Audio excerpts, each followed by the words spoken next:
नमस्कार दोस्तों, welcome back. कैसे हैं आप सभी लोग। Fantasy talent hub YouTube channel में आप सभी लोगों का बहुत बहुत स्वागत है। दोस्तों वीडियोस आपको लगातार मिल रही हैं और आज के इस वीडियो के अंदर हम बात करेंगे गुजरात और मुंबई के बीच होने वाले WPL के 19वें मैच के बारे में। दोस्तों पूरी अपडेट आपको दूंगा। पिछले मैचेस में जो भी हमने वीडियो के अंदर डिस्कस किया, बहुत हद तक मैच के अंदर हमने देखा भी वैसा ही है। आज भी कुछ ऐसा ही होगा। वीडियो को ध्यान से देखना, कैप्टन कैसे बनाना है, वाइस कैप्टन कैसे बनाना है, क्योंकि वीडियो आप जब पूरा देखेंगे ना तो मज़ा आएगा आपको ये टीम बनाने में। चलिए बात कर लेते हैं इस मैच के बारे में, लेकिन उसके पहले ज़रूरी चीज़ है, जैसे आपको इन्फॉर्मेशन चाहिए ऐसे ही मुझे आप लोगों से थोड़ा सपोर्ट चाहिए। लाइक, शेयर और कमेंट का। वीडियो को लाइक कर देना, शेयर करना, और अगर नए हो तो चैनल को सब्सक्राइब कर लेना, क्योंकि जो इन्फॉर्मेशन आपको यहाँ मिलेगी ना, इससे बेहतर इन्फॉर्मेशन ढूंढना आपके लिए भी मुश्किल होगा। चलिए, और हाँ एक ज़रूरी चीज़, टेलीग्राम ज्वाइन करके रखो मित्रों, मेरे दोस्तों, मेरे यारों। अगर टेलीग्राम ज्वाइन नहीं किया है तो फिर बहुत बहुत ज़रूरी है ज्वाइन कर लो, क्योंकि यहाँ पे टॉस के बाद की अपडेट, इन्फॉर्मेशन प्लस वो प्लेटफॉर्म दे दिया जाएगा जहाँ आप स्मॉल लीग खेल सकते हो बेझिझक। चलिए जाके जल्दी से ज्वाइन कर लेना। डिस्क्रिप्शन और वीडियो के कमेंट में आपको ये पिन किया हुआ मिल जाएगा लिंक, ठीक। और साथ में ही इंस्टाग्राम का भी लिंक है, जो साथ में जुड़ जाएंगे। अगर कोई अपडेट आपको मुझे देना है तो आप डायरेक्ट मुझे दे सकते हैं। चलिए, वेन्यू है कोताम्बी स्टेडियम बड़ोदरा का, और पिछले कुछ मैचेस लगातार इस मैदान पर हो चुके हैं। इस मैदान पर टोटल 13 मैचेस हो चुके हैं। वैसे तो पुराने जितने भी लोग होंगे उनको थोड़ा बोरिंग लगेगा ये सेक्शन, क्योंकि मैं हर एक वीडियो में बताता आया हूं, पर जो लोग नए जुड़े हैं उनको बताना ज़रूरी है। तो टोटल इस मैदान पे 13 मैचेस हैं। पहले बैटिंग करते हुए 4, सेकंड बैटिंग करते हुए टीम ने 9 मैचेस को विन किया है। जनरली ऐसा इंडिया के अंदर होता है कि टॉस जीतने वाली टीम पहले गेंदबाजी ले लेती है और वो मैच को विन कर लेती है। अगर आपने न्यूजीलैंड और इंडिया के जो मैचेस हैं अगर उनको उठाकर देखा होगा तो सभी में टॉस जीतने वाली टीम ने पहले गेंदबाजी की है। अब चाहे एक मैच हार भी गई, लास्ट इंडिया हार गई थी, उससे पहले एक बार न्यूजीलैंड हार गई थी, लेकिन ऐसा आप देखेंगे, ठीक है। 158 एवरेज स्कोर है इस मैदान का। जो भी टीम टॉस जीतेगी पहले गेंदबाजी लेगी। यहां बहुत बड़े स्कोर नहीं बने हैं। 170 से ऊपर के स्कोर सिर्फ 4 बार और नीचे के स्कोर 9 बार बन चुके हैं। अब पिछले जो 4 मैचेस हुए हैं उसमें क्या क्या हुआ है उस पर नजर डालते हैं, इससे आपको फायदा मिलेगा। आप लास्ट मैच में देखें, यूपी ने 143 बनाया, उससे पहले 174, उसके पहले 109 और एक यहाँ पे 199 का स्कोर है। अलग अलग स्कोर है, ऐसा नहीं है कि एक ही जगह घूम रहा हो स्कोर। अब यहाँ स्कोर करने वाली प्लेयर थी दीप्ति शर्मा, जो कि नंबर 3 पे थी, 55 का स्कोर आया। बैट मूनी ओपन कर रही थी, स्मृति मंधाना ओपन कर रही थी और नटसीवर नंबर 3 पर थी। ऐसा इसलिए हुआ है क्योंकि पावर प्ले में यहाँ 0, यहाँ 1, यहां पर 1 और यहां पर ना 1 ही विकेट आया। मतलब 1 विकेट गिर गया, उसके बाद या तो 3 नंबर के प्लेयर ने स्कोर कर दिया या जो बचा हुआ ओपनर है ना उसने स्कोर करके दे दिया है ठीक ठाक। अब आप यहां देखेंगे सेकंड इनिंग में ग्रेस हैरिस ये ओपन कर रही थी, लगभग 70 के आसपास रन बनाया था। ये 54 का स्कोर स्मृति मंधाना का था। ऋचा घोष नंबर 6, वॉलवॉट नंबर 3 और यहां नंबर 7 की प्लेयर है। सेकंड इनिंग में कोई खास कंसिस्टेंसी नहीं है जिसे हम फॉलो करें। अब यहां पे पावर प्ले में कोई विकेट नहीं आया, यहां 5 विकेट आ गए थे, यहां तो 2 ही विकेट थे और यहां पे 2 ही विकेट है।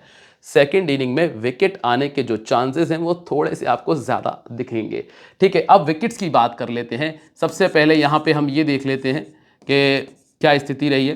एक सेकेंड, हाँ सबसे पहले हम यहाँ पे देख लेते हैं कि क्या स्थिति रही है फास्ट बॉलर्स की फर्स्ट इनिंग के अंदर, ठीक है। तो फर्स्ट इनिंग के अंदर 5, 3, 8, 8, 15, 4, 19 विकेट निकाले हैं फास्ट बॉलर ने। अगर स्पिन की बात करें तो स्पिन ने क्या किया है, 3, 4, 3, 7, 7, 5, 12 विकेट निकाले हैं। लगभग 7 विकेट का डिफरेंस आपको नजर आएगा। सेकंड इनिंग में क्या हुआ है भैया, सेकंड इनिंग में फास्ट बॉलर ने 1, 4, 6, 4, 10 विकेट निकाले हैं और स्पिनर्स ने क्या किया है, 1, 6, 7, 4, 11 विकेट है। भैया यहाँ ना आपने देखेंगे टोटल 31 विकेट है और यहाँ ना 21 ही विकेट है, 10 विकेट का अंतर है। इससे आपको एक चीज़ समझना है, वो ये कि पहली इनिंग के गेंदबाजों को रखा जा सकता है क्योंकि पहली इनिंग में ज़्यादा विकेट है। सेकंड इनिंग में कम ही विकेट हमें देखने को मिले, इसलिए सेकंड इनिंग के ज़्यादा बॉलर्स के पीछे नहीं भागना है। और फास्ट बॉल और स्पिन में कोई खास अंतर नहीं आया है, इसलिए इस पर भी ज़्यादा दिमाग नहीं लगाना आपको, ठीक है।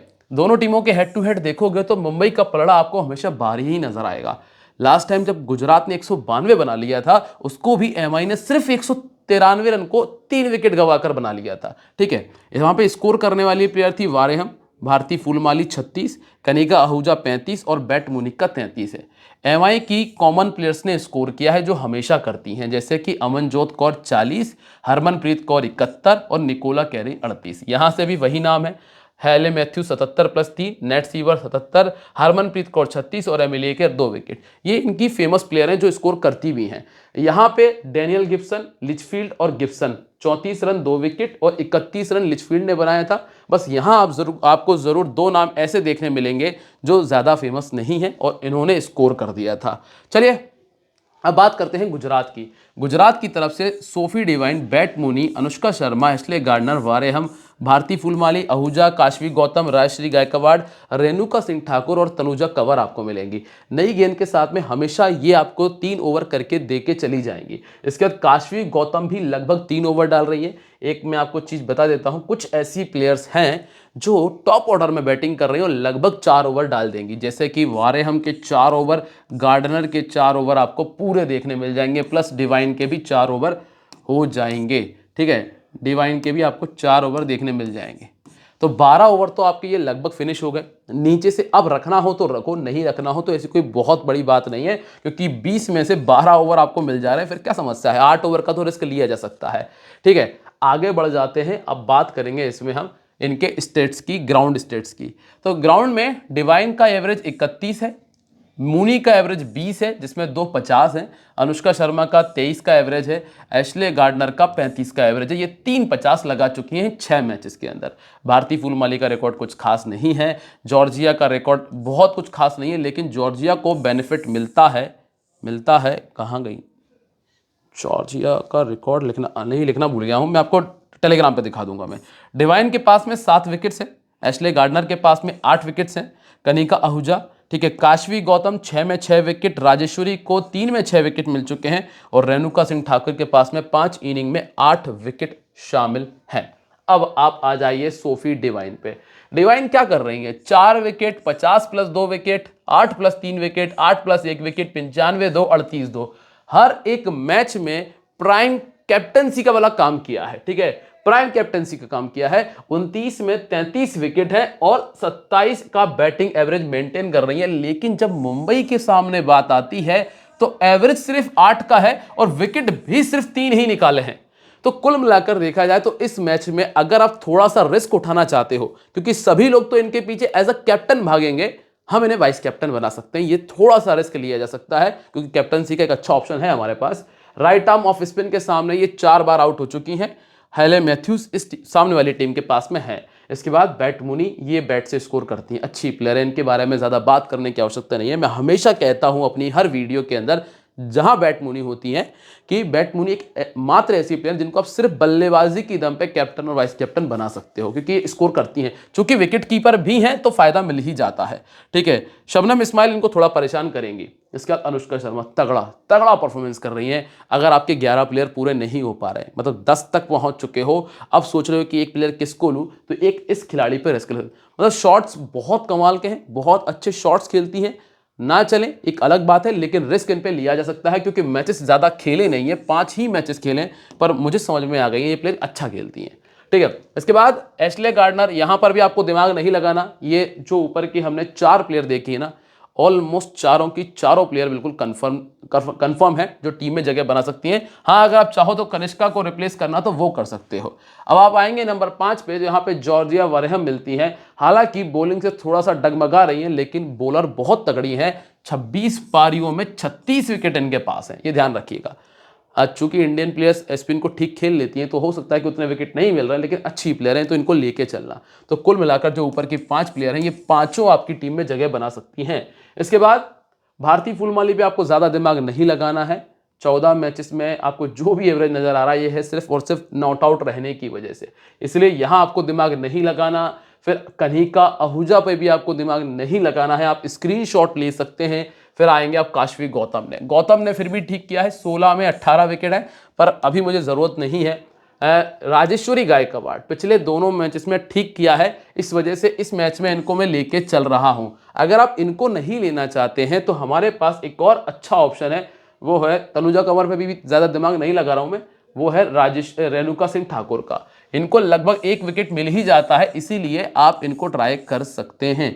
पर एक चीज का ध्यान रखिएगा, रेणुका सिंह ठाकुर पावर प्ले में 3 ओवर की गेंदबाजी करती हैं और सामने वाली टीम का जो टॉप ऑर्डर है ना, उसमें एक प्लेयर कमजोर भी है जो ओपन करने आएंगी, तो वहां फायदा मिल सकता है। अब मुंबई इंडियंस की हम अगर चर्चा करें तो आपको मैथ्यूज, सजीवन, सजाना की मैं बात कर रहा था, ठीक है, संजाना है, नेट सीबर, हरमनप्रीत कौर, अमनजोत कौर, एमिलिया केर, राहिला फिरदौस, पूनम खेमार, संस्कृति गुप्ता, शबनम इस्माइल और वैष्णवी शर्मा आपको मिल जाती है। यहां से ना शबनम इस्माइल पावर प्ले के 3 ओवर खत्म कर देती हैं।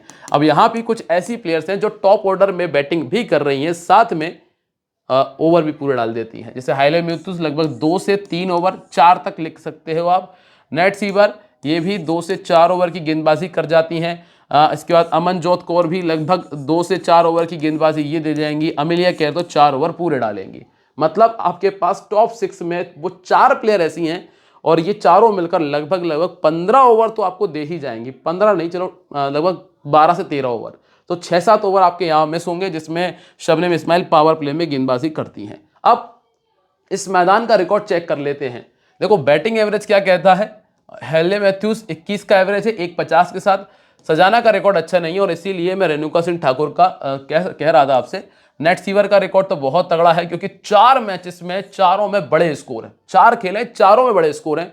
इन्हीं को मैं कैप्टनसी की दावेदारी में रखना चाहता था, ठीक है।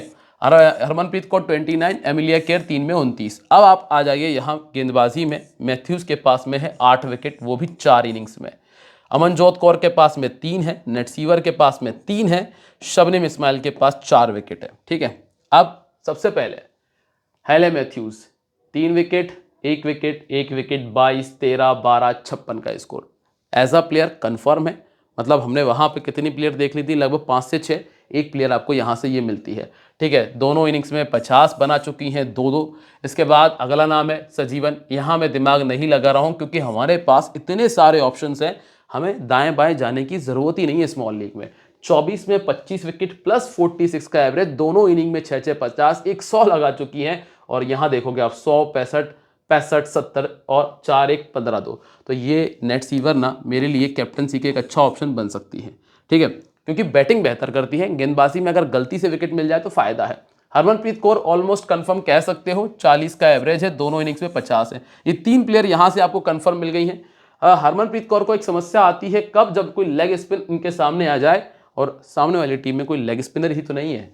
Amanjot Kaur batting bowling batting bowling batting bowling hitting के लिए जानी जाती हैं। 131 का स्ट्राइक रेट वुमेन क्रिकेट में तगड़ा माना जा सकता है और 19 में 9 ही विकेट है। तो एज अ प्लेयर इनको रखा जा सकता है, लेकिन जीएल में, ग्रैंड लीग में जहां हम रिस्क लेना चाहते हैं वहां इनको छोड़ के किसी दूसरे प्लेयर या फिर गेंदबाज की तरफ जा सकते हैं। एमिलिया केर one of my favourite bowler. में हमेशा, जो पुराने लोग मुझे जानते होंगे कि एमिलिया केर को मैं छोड़ता नहीं हूं चाहे वो कुछ भी ना करें, तो मैं इनको लेता ही हूं। 28 में 38 विकेट प्लस 10 का इनका बैटिंग का एवरेज रहा है पिछले 1 साल में। राइट आर्म मीडियम और राइट आर्म ऑफ स्पिन को ये नहीं खेल पाई हैं। इसके बाद यहाँ पे आपको दिमाग नहीं लगाना, ओके, आगे बढ़ जाओ। पूनम खेमार दिमाग नहीं लगाना, चलिए आगे। इसके बाद वैष्णवी शर्मा दिमाग नहीं लगाना, और एक और है शबनम इस्माइल, इस पर थोड़ा सोच विचार कर सकते हो। 34 में 35 विकेट है और अंतिम नाम है संस्कृति गुप्ता का, तो यहाँ भी अभी हमें ज़्यादा दिमाग नहीं लगाना। कैप्टन वाइस कैप्टन क्या है, देखो भाई, नेट सीवर ये तो लगभग सभी की होंगी कैप्टन स्मॉल लीग में। अगर थोड़ा सा अलग जाना चाहते हो तो नेट सीवर। मैथ्यूज हैं, इसके बाद एमिलिया केर, एशले गार्डनर और बैट मुनी, बड़े कमाल के नाम हैं, आप इनमें से भी ट्राई कर सकते हो। कुल मिला के 6 के 6 नाम ऐसे हैं जो कभी भी वन साइडेड परफॉर्मेंस करके दे सकते हैं। तो इस मैच में कैप्टन वाइस कैप्टनसी के ऑप्शन बहुत ज़्यादा है, ठीक। अब आओ टीम पे। बैट मुनी एकमात्र प्लेयर जिसको टीम में मैं लेने वाला हूं। हरमनप्रीत कौर बैटिंग सेक्शन में एक तो आपको रखना ही पड़ेगा, ठीक है। अब Matthews batting bowling, Nat Sciver batting bowling, Devine batting bowling, Amelia Kerr batting bowling, Wareham batting bowling, Gardner batting bowling, Amanjot Kaur, Anushka Sharma को मैंने टीम में पटका है, यहाँ से ध्यान रखिएगा। और इसके अलावा राजेश्वरी गायकवाड़ हमारी टीम में जगह बनाती हैं। उम्मीद यही है कि अगर आप लोगों को सारी चीज़ें बेहतर तरीके से समझ में आ गई हों तो वीडियो को लाइक, कमेंट, शेयर कर देना। बाकी मैं आप लोगों से मिलूंगा अपनी फिर वीडियो में, मतलब अगली वीडियो में फिर से। तब तक के लिए दोस्तों बाय, जय हिंद, जय महाकाल।